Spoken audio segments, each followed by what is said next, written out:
LeBron James is heading into a record 24th NBA season, and the question on everyone's mind is where he'll play.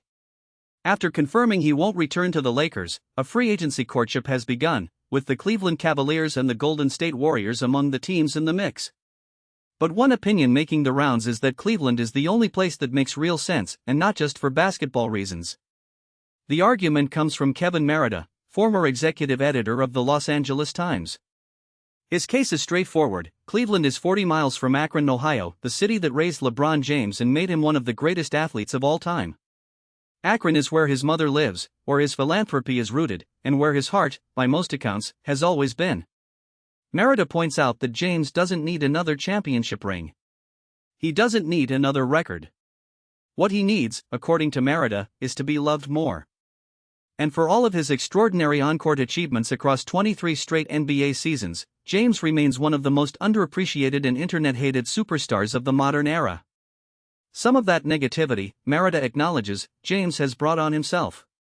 There was the puzzling move of teasing retirement with a promise of a surprise announcement only to reveal a liquor brand partnership. There was his comment that he doesn't enjoy playing in Memphis because of the poor hotel quality, and that the Grizzlies should consider moving to Nashville. That remark landed badly.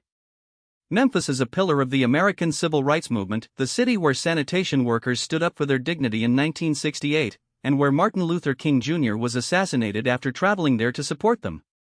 James was frustrated by the backlash, but many felt he should have known better.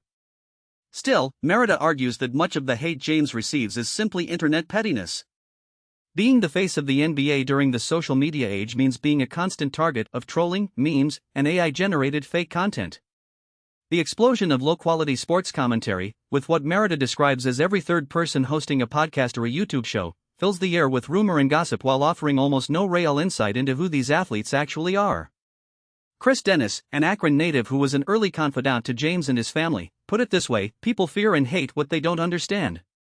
How can someone be this consistent, this long, without breaking any rules, without demanding a trade, without any major scandal? James married his high school sweetheart. He grew up without a father and raised 3 children who, by all accounts, have turned out well. He built a business empire with close friends and without a formal education. He became the first active NBA player to become a billionaire. The story of LeBron James, Merida suggests, is one that deserves more nuance and more credit than it typically gets.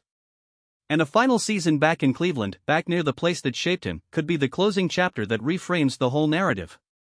That's the case being made. Whether James listens is, of course, entirely up to him.